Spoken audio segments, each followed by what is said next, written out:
तो दोस्तों, संपूर्णा सीरियल के आज के एपिसोड की शुरुआत अस्पताल से होती है, जहां मिट्टी डिस्चार्ज के कागजात भर रही होती है। इसी दौरान उसके मन में अपने वकील की बातें घूम रही होती है, जिसने उसे आगाह किया था कि तलाक के केस में उसके पति का परिवार उसकी मानसिक हालत, उसके चरित्र और एक अच्छी मां होने की काबिलियत पर सवाल उठाएगा। अगर वे ये साबित नहीं कर पाए तो तलाक मिलना आसान होगा। ये सोचते हुए मिट्टी फॉर्म जमा करके चली जाती है। इधर रिसेप्शनिस्ट नोटिस करता है कि मिट्टी ने रिश्ते का कॉलम खाली छोड़ रखा है, और जब वो उसे भरने की कोशिश करता है तो उसका पेन नहीं चलता। दूसरी तरफ आकाश मिट्टी के पास पहुंचता है। वो बेहद खुशी से मिट्टी को बताने लगता है कि उसे घर और मिट्टी की कितनी याद आ रही थी, और अब वे आखिरकार अपने घर जा रहे हैं। लेकिन मिट्टी मन ही मन सोचती है कि वो घर अब सिर्फ आकाश का है, उसका नहीं। उसके चेहरे पर आकाश जैसी खुशी नहीं दिखती। इसके बाद दोनों अस्पताल से निकल जाते हैं। अगले सीन में कुलजीत और स्मिता मंदिर से घर लौटते हैं। तभी दरवाजे की घंटी बजती है। दरवाजा खोलने पर सामने आकाश और मिट्टी को देखकर वे दोनों बहुत खुश हो जाती हैं, यानी कि स्मिता और कुलजीत। कुलजीत अपने बेटे को देखकर भावुक हो जाती है और उसे बाहर ही रुकने को कहती है, ताकि वो आरती की थाली लाकर उसका स्वागत कर सके। इधर कुलजीत आरती की थाली लेकर आती है और कहती है कि उसके बेटे के आने से घर में खुशियां लौट आई है। इस पर आकाश सारा श्रेय मिट्टी को देते हुए कहता है कि सारी खुशियां तो उसी की वजह से है। यह सुनकर कुलजीत मिट्टी को भी साथ में आरती के लिए बुलाती है। वो दोनों की आरती उतारती है, उन्हें टीका लगाती है और हमेशा साथ रहने का आशीर्वाद देती है, जिसके बाद दोनों घर में प्रवेश करते हैं। घर के अंदर आकर इधर आकाश सुकून महसूस करता है। वो अपनी माँ कुलजीत के पैर छूता है और फिर भावुक होकर उन्हें गले लगा लेता है। तभी कुलजीत आकाश से उस दिन हुई घटना के बारे में पूछती है और अपनी चिंता जाहिर करती है कि अगर उसे कुछ हो जाता तो उसका क्या होता।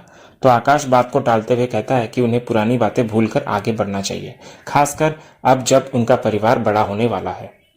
ये कहकर आकाश प्यार से मिट्टी की ओर बढ़ता है, लेकिन मिट्टी तुरंत पीछे हट जाती है। वो बहाना बनाती है कि आकाश अभी अस्पताल से आया है और उसे पहले अपने कपड़े बदलने चाहिए। इधर आकाश मिट्टी की बात पर मजाक में कहता है कि एक डॉक्टर होकर भी वो साफ सफाई का महत्व भूल गया, लेकिन वो खुद को अपने बेटे चिराग से मिलने से नहीं रोक पाता और उसे गोद में उठा लेता है। चिराग की जिद पर आकाश उसे हवा में उछलकर उसे खिलाने लगता है और दोनों इस पल का आनंद लेते हैं। तभी मिट्टी बड़ी समझदारी से बीच में आती है और चिराग को याद दिलाती है कि पापा अभी अस्पताल से आए हैं और उन्हें आराम की जरूरत है। तभी चिराग मिट्टी को बोलता है कि तो फिर आप मुझे गोदी में ले लो। इतना कहकर वो आकाश की गोद से उतरकर मिट्टी के पास आता है। इधर मिट्टी चिराग को बोलती है कि तेरे लिए मम्मी का गोदी ऑलवेज ओपन है बेटा। तभी ये देखकर आकाश के पिता मिट्टी की तारीफ करते हुए कहते हैं कि वो एक बेहतरीन माँ है और भविष्य में और भी अच्छी माँ बनेगी। इस बात पर अचानक पूरे कमरे में एक अजीब सी खामोशी छा जाती है। माहौल को हल्का करने के लिए आकाश एक शानदार पार्टी करने का सुझाव देता है, लेकिन कुलजीत इस विचार को यह कहकर टाल देती है कि उसने घर की सुख शांति के लिए अगले दिन पूजा रखवाई है। इसके बाद आकाश थकने का बहाना बनाकर अपने कमरे में आराम करने चला जाता है। उसे जाते देख मिट्टी मन ही मन सोचती है कि आकाश कितनी आसानी से खुश होने का नाटक कर लेता है। इसके बाद कुलजीत स्मिता को आकाश के लिए सूप बनाने के लिए किचन में ले जाती है और बाकी लोग भी अपने अपने कमरे में चले जाते हैं। इधर हॉल में अकेली मिट्टी से पुष्पा उसकी उदासी का कारण पूछती है। तभी मिट्टी की नजर टेबल पर रखे एक मिठाई के डिब्बे पर पड़ती है। पुष्पा उसे बताती है कि ये उनकी नई पड़ोसन ने भिजवाया है, जो बहुत ही मिलनसार है। मिट्टी घर के बाकी सदस्यों के लिए मिठाई एक टिफिन में पैक करने लगती है। तभी एक मिठाई के टुकड़े के नीचे उसे एक छोटी सी चिट्ठी मिलती है। मिट्टी उसे खोलकर पढ़ती है, जिसमें लिखा होता है कि सच की तलाश में निकली हो तो मुंह मीठा करती जाओ। तो चिट्ठी में ये पढ़ता देख मिट्टी हैरान रह जाती है। दूसरी तरफ अपने कमरे में आकर आकाश का असली चेहरा सामने आता है। वो राहत की सांस लेता है कि वो बाल बाल बच गया। वो मिट्टी और चिराग की तस्वीर को प्यार से चूमता है, लेकिन फिर आईने में खुद को देखकर उसका दूसरा शातिर रूप हावी हो जाता है।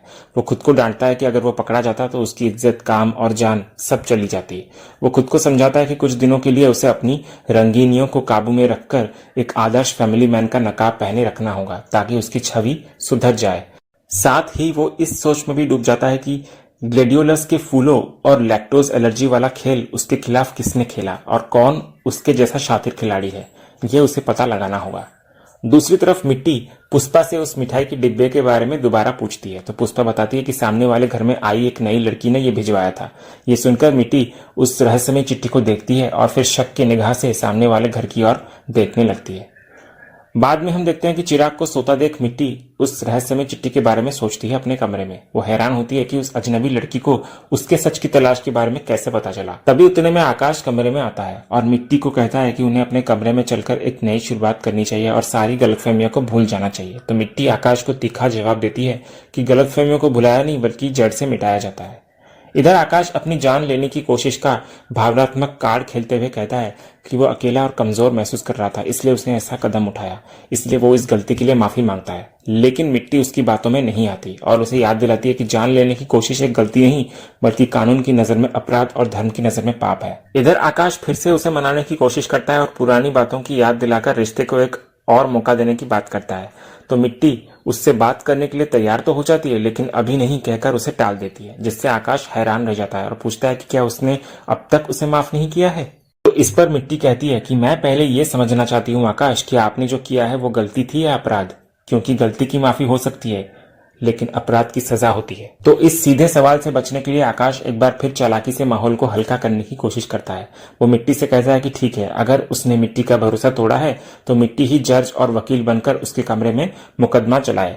वो जो भी फैसला लेगी उसे मंजूर होगा। लेकिन मिट्टी आकाश के इस पैंतरे में नहीं फंसती। वो कामली कहती है कि वो अपने सवालों के जवाब लिए बिना कहीं नहीं जाएगी और आकाश को आराम करने की सलाह देती है। आकाश की हताशा बढ़ जाती है और वो पूछता है कि जब जिंदगी आसान हो सकती है तो वो उसे मुश्किल क्यों बना रही है। तो इस पर मिट्टी उसे उसी के जाल में फंसाते हुए एक चुभता हुआ सवाल करती है कि क्या आपने मरने की कोशिश जिंदगी आसान बनाने के लिए की थी और हम सब बस यूं ही डर गए थे। तो आकाश हैरान होकर पूछता है कि उसका मतलब क्या है। तो मिट्टी दृढ़ता से जवाब देती है कि मतलब ही तो ढूंढना है आकाश।